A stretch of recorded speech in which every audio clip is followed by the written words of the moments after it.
Good morning students, welcome in Gurukulam Academy Delhi. Today we shall discuss about the final results of Union Public Service Commission CSE 2024. जैसा कि आप सब जानते हैं 22 अप्रैल 2025 को UPSC 2024 का फाइनल रिजल्ट आ चुका है। इसमें 1009 कैंडिडेट जो है सेलेक्ट हुए हैं।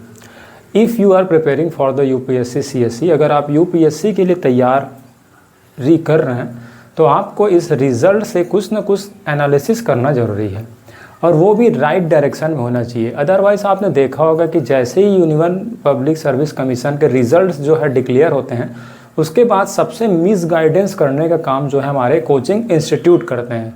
वो किस तरह से, वो आधे आधे घंटे का जो कैंडिडेट्स के पहले मॉक इंटरव्यू ले चुके होते हैं, और जैसे ही यहाँ पर यूपीएससी जो है रिज़ल्ट से जारी करता है, डिक्लेयर करता है, तो वैसे ही जो कोचिंग इंस्टीट्यूट्स हैं वो उन्हीं कैंडिडेट्स के इंटरव्यू जो है पब्लिक कर देते हैं जिन कैंडिडेट्स ने यूपीएससी के फाइनल जो रिज़ल्ट है उसमें जगह पाई है। लेकिन वो डार्क साइड नहीं दिखाते, वो आपको वही साइड दिखाते हैं जो कि बहुत लाइट साइड हो, जिससे कि आपको ऐसा लगे कि ये जो कैंडिडेट है इसी कोचिंग से पढ़ा हुआ है, जबकि ऐसा कुछ होता नहीं है। इस रिज़ल्ट को हम डिस्कस करेंगे पूरे डिटेल में, तो आइए देखते हैं। हालांकि क्लास हम बहुत दिनों बाद ले रहे हैं, तो इस सीरीज़ में अब हम कोशिश करेंगे कि रेगुलर ले रहे हैं, क्योंकि आप देखेंगे कि यूट्यूब में जब स्टार्ट करते हैं तो यूट्यूब भी अपने आप में एक प्रकार का डेडिकेशन मांगता है, टाइम मांगता है, और जब ऑफलाइन से ऑनलाइन की ओर शिफ्ट होते हैं तो थोड़ा सा टाइम मैनेजमेंट नहीं हो पाता है। और जिन बैचेस को हमने स्टार्ट कर रखा है उन बैचेस की हमारी रिस्पॉन्सिबिलिटी होती है। जैसे अपकमिंग जो एग्ज़ाम है यूपीएससी के जो प्री है 2025, उसके लिए कुछ स्टूडेंट जो ऑफलाइन कर रहे थे उनका रिस्पॉन्सिबिलिटी थी। लेकिन अब हम कोशिश करेंगे जो न्यू बैच जो यूपीएससी 2026, 7, 8 जो भी अपकमिंग है उसके लिए हम स्टूडेंट्स के लिए गाइडेंस लेकर के आते हैं। अगर आपको बेनिफिट मिलता है इन वीडियो से तो आप ज़रूर बेनिफिट लीजिए, क्योंकि एक सच आप जान सकते हैं, कोई भी कोचिंग इंस्टीट्यूट या कोई भी सेलेक्टेड कैंडिडेट खुद का वहाँ पर सर्टेनिटी नहीं होती कि वो नेक्स्ट बार क्लियर कर पाएगा, नहीं तो फिर दूसरे को कराना बहुत अनसर्टन वाली बात होती है। तो हर कोई, चाहे कोचिंग इंस्टीट्यूट हो, चाहे टीचर्स हो, चाहे स्टूडेंट हो, वो सब आपके जो यूपीएससी की जर्नी उसमें कहीं ना कहीं कंट्रीब्यूशन करेंगे। तो अगर आपको कंट्रीब्यूशन मिलता है तो आप उसमें इससे बेनिफिट ले सकते हैं। तो आइए देखते हैं इस बार का जो रिज़ल्ट है उस पर कुछ बात कर लेते हैं। यूपीएससी CSE 2024, ठीक है। फाइनल रिजल्ट इस बार डिक्लेयर हुआ है 22 अप्रैल 2025 को, ठीक है। अब अगर आप तैयारी कर रहे हैं, आप कोई से भी बैकग्राउंड से हैं, तो इस रिज़ल्ट से ही हम बहुत सारा निष्कर्ष निकाल सकते हैं। वैसे तो मैंने आपको बताया है कि आपको PYQ previous even question paper ये देखना चाहिए, उसके साथ साथ आपको सिलेबस ये देखना चाहिए, ठीक है। प्रीवियस ईयर क्वेश्चन पेपर आप देख सकते हैं, जिससे आपको पता चलेगा कि किस डायरेक्शन में हमको पढ़ना है। सिलेबस आपको देखना है कि सिलेबस क्या हुआ है, और उसके साथ साथ जो फाइनल रिज़ल्ट आते हैं ये ज़रूर आप देखा कीजिए। आप अगर अपीयर हो रहे हैं तो आप देखिए कि कितने कैंडिडेट्स अपीयर हुए थे और कितने कैंडिडेट सेलेक्ट हुए, उनका मीडियम क्या था, और ऑप्शनल उन्होंने क्या रखा था, बैकग्राउंड क्या था, मतलब बैकग्राउंड बोला जाए तो इनका प्लान भी क्या था अगर ये सेलेक्ट नहीं हो पाएंगे तो। ये जो हमने पहले भी डिस्कशन कर चुका है, आप अगर पुरानी वीडियोस देखेंगे उस समय हमने ऐसे लाइटली यूट्यूब पर अपलोड किया था, लेकिन उसमें नॉलेज जो है काफ़ी अच्छा था, तो आप देख सकते हैं। तो आइए बात करते हैं इस बार के जो यूपीएससी 24 के रिज़ल्ट की फाइनल कंक्लूजन लेंगे बहुत ही शॉर्ट समय में, ठीक है। तो सबसे पहले आप देखेंगे कैंडिडेट जो अपीयर हुए थे प्री में, जैसा कि आप जानते हैं प्री, मेंस एंड इंटरव्यू, ये 3 stages, this is the 3 stages examination. तो प्री में आप देखेंगे कि 10 लाख अप्रॉक्स, अगर हम बात चलें 10 लाख के करीब ने फॉर्म भरा था, 6 लाख अप्रॉक्स अपीयर हुए थे प्री में, ठीक है। प्री में अपीयर हुए थे 6 लाख स्टूडेंट्स, और आप जैसा कि जानते हैं कि इसके बाद जो है मेंस में क्वालिफाई करने वाले लगभग 15,000 जो स्टूडेंट्स हैं वो मेंस में अपीयर हुए थे, 3000 के अराउंड इंटरव्यू, और फाइनल सिलेक्शन आप देख सकते हैं 1009 अप्रॉक्स, अगर हम बोले तो 1000। देख सकते हैं 10 लाख लोग सोचते हैं कि हम IAS UPSC करें, वहाँ से 4 लाख तो फॉर्म भर कर ही बाहर हो जाते हैं, तो 6 लाख अपीयर हुए थे। 6 लाख में से आप देखेंगे कि 15,000 जो मेन बहुत बड़ा बैरियर है वो यहीं पर हो जाता है। 6 लाख से जो कट ऑफ है वो, या स्टूडेंट के नंबर ऑफ स्टूडेंट्स है वो 6 लाख से 15,000, उसमें भी आप कोशिश कर सकते हैं ना, ऐसा मत डरिए कि 6 लाख में 15,000 आप आजमा सकते हैं। तो आप देख सकते हैं ये जो बैरियर होगा आपका प्री ही अनसर्टन होता है। आप देख सकते हैं कि 6 लाख से 15,000 में आना, और जब 15,000 में आ चुके हैं और मेंस में आप देख सकते हैं कि मेंस का कोई फिक्स जो है क्राइटेरिया नहीं होता। जैसे आपको बताऊं मैं, अगर आप प्री में अपीयर हो रहे हैं तो प्री में देखिए option A, option B, option C, option D, एक ही ऑप्शन करेक्ट होगा। इसमें आपको 100% एक्यूरेसी आपकी होनी चाहिए, तभी आप उस क्वेश्चन तक पहुंच पाएंगे। हालांकि कट ऑफ की बात करें तो 44 क्वेश्चंस गए हुए हैं इस बार भी। आप देखेंगे जनरल की अगर बात करें 88 मार्क्स अगर आपका आता है तो आप सेलेक्ट हो सकते हैं, इंक्लूडिंग सी सेट, है ना। सी सेट को भी आपको इग्नोर नहीं करना है, क्योंकि लास्ट 2 ईयर 3 ईयर से सी सेट भी काफ़ी टफ आ रहा है। तो आप देख सकते हैं 6 लाख से 15,000 काफ़ी टफ हो गया, 15,000 से 3,000। यहाँ पर आप देख सकते हैं इंटरव्यू में उतना कंपटीशन नहीं होता है, और यहाँ पर आप देखेंगे कि मेंस में आप अपना जो थॉट्स है वो रख सकते हैं, जो क्योंकि यहाँ पर मेंस का जो क्वेश्चन आते हैं वो सब्जेक्टिव होता है, मीन्स आप अपने थॉट्स रख सकते हैं, और थोड़ा बहुत अगर आप फॉर्मेट अच्छा से जानते हैं, पहला आपने तैयारी किया है, तो बहुत चांसेस होते हैं कि आप मेंस क्लियर कर जाए और इंटरव्यू कॉल आपको आ जाए। ठीक है, तो आप देखिए प्री जो है डायनेमिक होता है, और वही प्री अभी 2025 का आ चुका है। तो जिनके अटेम्प्ट जो ख़त्म हो गए, जिन स्टूडेंट के, कुछ स्टूडेंट ऐसे होते हैं जिनके अटेम्प्ट जो है ख़त्म हो चुके हैं, तो उनको डिप्रेस होने की ज़रूरत नहीं है। वो अपने नॉलेज को बहुत सारे वैसे भी इंडिया में एजुकेशन तो ऐसा बढ़ रहा है, जैसे कि आप देख सकते हैं वो एजुकेशन लाइफ में काम नहीं आने वाला, लेकिन आपने जो UPSC के जर्नी के दौरान जो भी एजुकेशन लिया वो लाइफ में कभी न कभी कहीं ना कहीं काम आएगा। वो आप स्प्रेड कर सकते हैं, कहीं ना कहीं आपको UPSC से ही रास्ता मिलेगा। और जिनका जो अपीयर हुए थे प्री में, मेंस में कुछ स्टूडेंट्स थे, उनका अनफॉर्चुनेटली इंटरव्यू के बाद भी अगर नहीं हो पाया, तो आप उसको एक्सेप्ट कर लीजिए। जितने जल्दी आप एक्सेप्ट करेंगे कि मेरा नहीं हुआ है, उतने जल्दी आप प्री के लिए तैयार हो जाएंगे। क्योंकि आप देखिए डायनेमिक नेचर होता है, आपने क्या हुआ क्या नहीं हुआ उसको प्री से कोई मतलब नहीं है। आपको फिर से वही जर्नी स्टार्ट करनी होगी, थोड़ा सा आपको पेशेंस रखना होगा। बहुत ही कम टाइम बचे हुए हैं, देख सकते हैं अराउंड 1 मंथ के अराउंड बचा हुआ, तो आप फिर से करंट अफेयर वगैरह रिवीजन कीजिए और फिर से अपीयर हुई। अदरवाइज प्लान बी रखिए, प्लान बी के साथ UPSC में अपीयर इस बार होना चाहिए हमेशा। तभी या तो आप एकदम फ्रेशर हैं तो आप बिना डर के हो सकते हैं, या फिर आप प्लान बी के साथ इसमें अपीयर हुए हैं ना, क्योंकि सर्टेनिटी नहीं होती है। ठीक है, तो ये तो रही कुछ फैक्चुअल डाटा की बात कि इस समय क्या हुआ था और क्या हुआ है। आप देख सकते हैं कि प्री जो है बैरियर वो बहुत बड़ा बैरियर होता है, मेंस और इंटरव्यू में उतना बैरियर नहीं होता है। ठीक है, ये तो हमने देख लिया कि किस तरह से प्री जो है डायनेमिक होता है, और प्री में ही कंपटीशन काफ़ी होता है। और प्री में ये है कि आपको 45 क्वेश्चन ही करेक्ट करने हैं, और वो सबसे अच्छा भी होता है, क्योंकि मेंस में आपको पता नहीं आप आंसर लिख रहे हैं, एग्जामिनर है उसके पॉइंट ऑफ व्यू और आपके पॉइंट ऑफ व्यू में मैच होता है कि नहीं। लेकिन प्री में जितना खतरनाक प्री है, प्री जो है जितना डेंजर है उतना ही इजी भी है। क्योंकि यहाँ पर ऑप्शन जो है सबके लिए फिक्स है, चाहे वो ऑप्शनल कोई भी ले रहा हो, चाहे वो मैथमेटिक्स ऑप्शनल ले रहा हो, चाहे वो हिंदी मीडियम का हो, चाहे इंग्लिश मीडियम का हो, चाहे वो संस्कृत लिटरेचर ले रहा हो, हिंदी लिटरेचर ले रहा हो, PSIR ले रहा हो, कुछ भी ले रहा हो, सबके लिए जो प्री होगा वो फिक्स है। इतने क्वेश्चन अगर आप करोगे तो इतने मार्क्स आएंगे और इतना कट ऑफ निकलेगा। तो प्री देखिए, प्री जो है हालांकि देखने में टफ लगता है, लेकिन सबसे इजी भी वही हो सकता है, क्योंकि आपको 4 में से एक ऑप्शन चुनना है। मेंस में आप देख सकते हैं क्वेश्चन जो है वो ब्रॉड हो जाता है। ब्रॉड में आप देख सकते हैं कि लैंग्वेज ऑप्शनल एंड मीडियम, ये सब काफ़ी इम्पैक्ट करते हैं। और आपका जो 25 ईयर्स की जर्नी रही है, आपने किस तरह से सोसाइटी को देखा है, वो सब इम्पैक्ट आपको मेंस में आता है। ठीक है, तो मेंस ही काफ़ी रोल निभाता है आपके सिलेक्शन में। इंटरव्यू में तो आप देखे होंगे कि अगर आप मेंस क्वालिफाई कर गए तो इंटरव्यू में आपको उतने मार्क्स मिल ही जाएंगे, 110 अबव मिलते ही है। बहुत ही अगर आपका ख़राब जाता है तो कम मिलता है। तो आप देखिए, स्ट्रेटजी समझते जाइए कि किस तरह से हमको पढ़ना है, सिलेबस देखना है, PIQs देना है, रिजल्ट देखना है। ठीक है, अब हम बात कर लेते हैं टॉपर जो अभी AIR 1 आई है, उनके बारे में कुछ बात कर लेते हैं। क्योंकि हालांकि AIR 1 आना UPSC में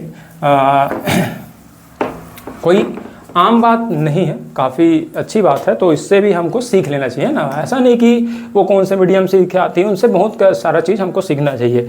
तो जिनका AIR 1 आया है, ठीक है, उनको हम देखेंगे।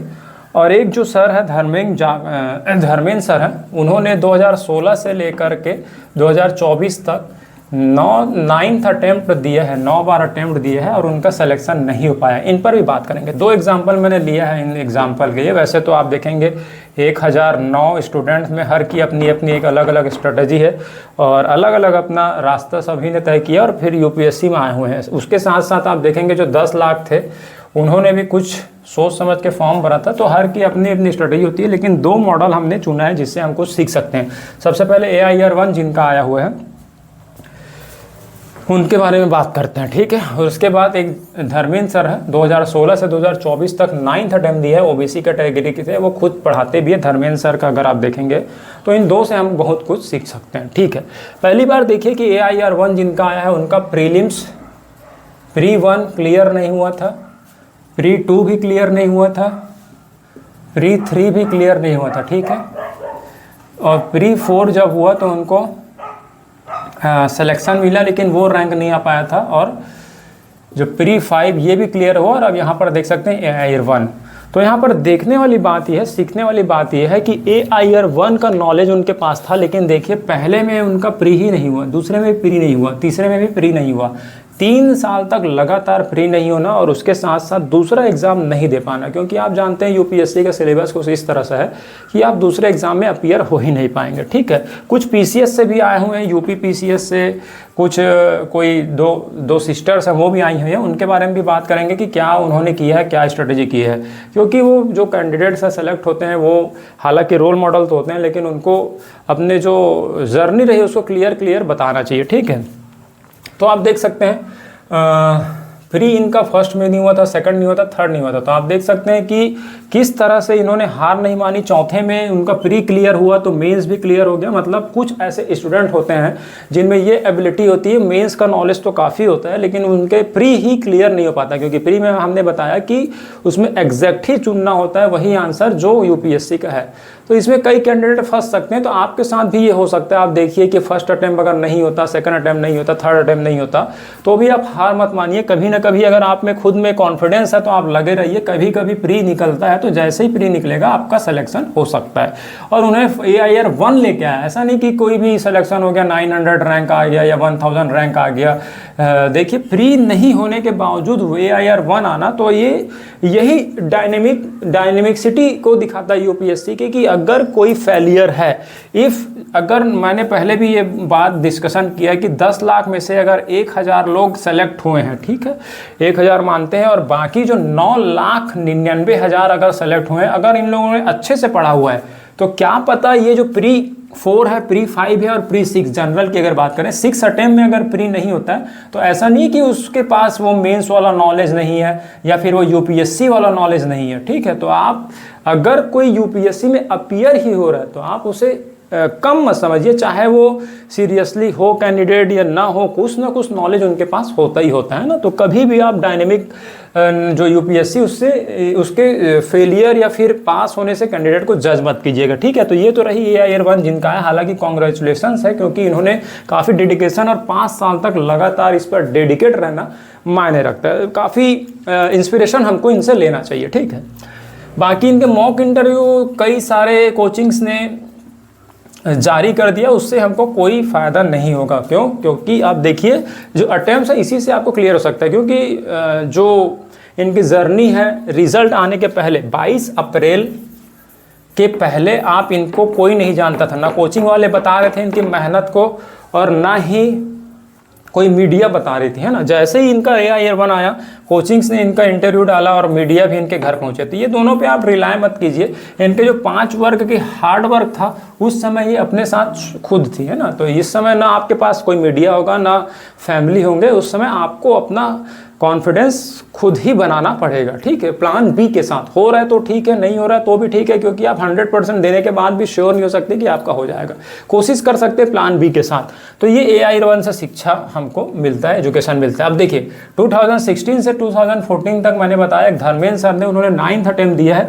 2016 से लेके 2024 तक कितना मेहनत किया होगा इन्होंने। काफ़ी बार मेंस दिया है और 4 बार तो इंटरव्यू तक पहुंचे हैं, उसके बाद भी नहीं हो पाया। हालांकि इनका मीडियम हिंदी था और ये अपने यूट्यूब में एक वीडियो जारी किए हैं और ये बोल रहे हैं कि इनकी गलती थी, लेकिन वो खुद एक्सेप्ट कर रहा है क्योंकि एज अ टीचर बोल रहा है। लेकिन हमको ये देखना चाहिए मीडियम कहीं ना कहीं रोल प्ले करता है इन द UPSC के फाइनल सिलेक्शन में, ठीक है। तो कहीं ना कहीं आपको ये देखना होगा कि ये जो जर्नी होती है कभी कभी ज़्यादा हार्डवर्क भी लग सकता है आपको और कम भी लग सकता है, मतलब अनप्रिडिक्टेबल एग्ज़ाम है ये। अगर आप में ये जज्बा है, अगर आप ये रिस्क लेना चाहते हैं तो इस एग्ज़ाम में आ सकते हैं। और रिस्क लेने का एक आसान तरीका ये है, अगर आप ग्रेजुएशन में तो फर्स्ट अटैम्प्ट जो है आपका बहुत सीरियस होना चाहिए। उसके साथ आप प्लान बी कर सकते हैं। प्लान बी में देखिए टीचिंग कर सकते हैं, B.Ed D.Ed आप कर सकते हैं, बहुत अच्छा अपॉर्चुनिटी है। आप नेट वगैरह ले सकते हैं क्योंकि आपको 12 जो पेपर्स देने हैं UPSC के प्री मेंस इंटरव्यू से, उसमें से केवल एक पेपर में आप मास्टर कीजिए, चाहे वो आपके ऑप्शनल का हो सकता है। उससे लेकर के आप B.Ed D.Ed और नेट करके या फिर UPSC का टीचर बन करके जर्नी करते रहिए और उसके साथ साथ अटेम्प्ट देते रहिए, ठीक है। पहला दूसरा अटेम्प्ट आप सीरियसली दीजिए फुल टाइम दे करके, उसके बाद आप जॉब करने के साथ साथ भी क्लियर कर सकते हैं। क्योंकि आप देखिए 9th ईयर हो गया है, इतने एक्सपर्ट होंगे, इनसे कोचिंग अगर आप करते हैं या इनसे गाइडेंस लेते हैं तो काफ़ी कुछ नॉलेज मिलेगा। हालांकि मुझे तो ऐसा लगता है AI-1 से भी ज़्यादा नॉलेज इनके पास होगा, क्योंकि 4-4, 5-5 बार इंटरव्यू पहुँचना, मेन्स पहुँचना कोई नॉर्मल बात नहीं है। इनके लिए प्री जो है प्री एक्सपर्ट हो सकते हैं। कई लोगों का प्री क्लियर नहीं हो पाता। तो UPSC के जो एस्पिरेंट्स हैं ना, फेलियर और सक्सेसर की तो बात छोड़ दीजिए, जो एस्पिरेंट्स है उसको उनके पास कुछ ना कुछ नॉलेज होता है। तो आप इनसे भी नॉलेज ले सकते हैं, इनसे भी ले सकते हैं, ठीक है। तो UPSC जो जर्नी होने वाली है वो हालांकि खतरा व भरी रहेगी, लेकिन आपको मज़ा बहुत आएगा, ठीक है। अब देखिए कुछ और बात कर लेते हैं।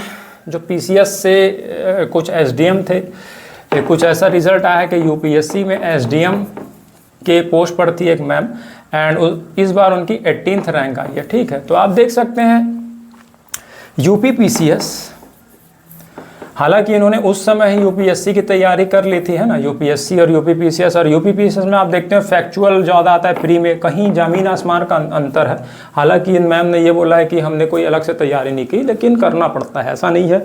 आप वही चीज़ पढ़ करके UPPCS अगर आप हो सकता है 2021, क्योंकि UPPCS का अपना अलग जो है नेचर चल रहा है। अभी आप देख सकते हैं किस तरह से क्वेश्चंस आ रहे हैं, और UPSC का भी अपना अलग नेचर चल रहा है। हालांकि ये UPPCS में सेलेक्ट हो गई थी, SDM थी, ठीक है। उसके बाद कोई डर नहीं था, फ्री हो गई थी। और UPSC में क्या होता है, रिलैक्स माइंड से ही अगर आप अपीयर होते हैं तभी आपका माइंड काम करता है। प्रेशर के साथ काम करेंगे, जैसे 12 फेल मूवी इंस्पिरेशन भी थी, 12 फेल मूवी, लेकिन काफ़ी लोग को गुमराह भी कर चुकी है ना। तो वो भी आप गुमराह मत होइए, उससे प्रेशर मत कीजिए कि हमको निकालना ही है। ये सर्विस, पब्लिक सर्विस आपको कई रास्ते से आप कर सकते हैं, ठीक है। लेकिन ऐसा नहीं है कि UPSC क्लियर होगा ही तभी करेंगे, ठीक है। क्योंकि आप देखेंगे कि जो सेलेक्ट होते हैं वो भी कुछ खासा चेंज नहीं कर पा रहे हैं इन द सोसाइटी। हालांकि एक प्रेस्टिजियस जॉब है, लेकिन और भी रास्ते हैं। आप देखेंगे प्राइवेट सेक्टर में बहुत सारे लोग चेंज कर रहे हैं, ठीक है। तो आप खुद समझ सकते हैं जब आप पढ़ेंगे इस जर्नी के दौरान। तो यहाँ देखिएगा, जब उन्होंने UPPCS क्लियर कर लिया था, हालांकि मेहनत बहुत करते हैं, लेकिन उसके साथ साथ जो कम्युनिटी को जो गाइडेंस या फिर जो मैसेज जा रहा है उसको क्लियर करना जरूरी है, इसलिए इनके ऊपर हमको बोलना पड़ेगा। तो ये देखिए UPPCS क्लियर कर चुके, ठीक है। उसके बाद इन्होंने अपीयर हुआ और 18th रैंक लेके आ रहा है, ठीक है। इनकी सिस्टर भी है, उनका भी रैंक आया हुआ है। और भी ऐसे एक SDM सर हैं, उनका भी यहाँ पर फाइनल सिलेक्शन हुआ है इन द पीएससी में। तो कोई नेचर फिक्स नहीं है कि किसका होगा किसका नहीं होगा। कोई यहाँ पर देख सकते हैं, ये मीडिया तो ऐसे ऐसे हेडलाइन चलाती कि पंचर दुकान चलाने वाला का लड़का बना आईएएस। तो आप देख सकते हैं ऐसा कोई नेचर नहीं है, केवल वही जो 12 पेपर है उससे हमको कंसर्न होना चाहिए। और 12 पेपर को हम ब्रेक करेंगे, प्री मेंस इंटरव्यू इस तरह से तैयारी करेंगे। इसमें आपकी गरीबी अमीरी का कोई फर्क नहीं पड़ता। हाँ, मीडियम का आपका फर्क पड़ेगा, ऑप्शनल सब्जेक्ट का फर्क पड़ेगा, ठीक है, और आपका बैकग्राउंड का फर्क पड़ेगा कि आपने किस बैकग्राउंड से स्कूलिंग कर रखी है।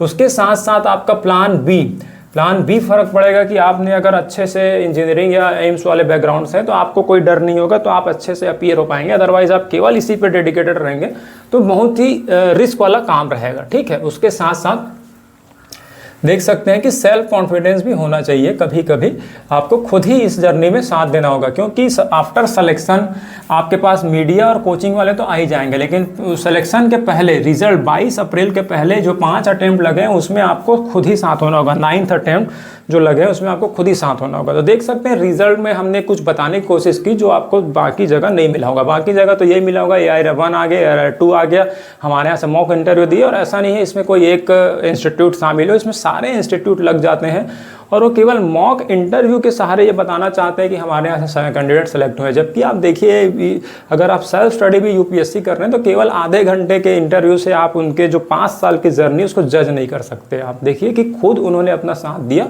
उसके बाद हाँ, कुछ कंट्रीब्यूशन होता है कोचिंग्स का, लेकिन पूरा डिपेंडेंट मत हो जाइए। तो आइए अब तैयार करते हैं, हम डेली कुछ ना कुछ क्लास लेंगे और कोशिश करेंगे कि आपके यूपीएससी की जर्नी में आपको कुछ हम बेनिफिट दे सकें। Thank you.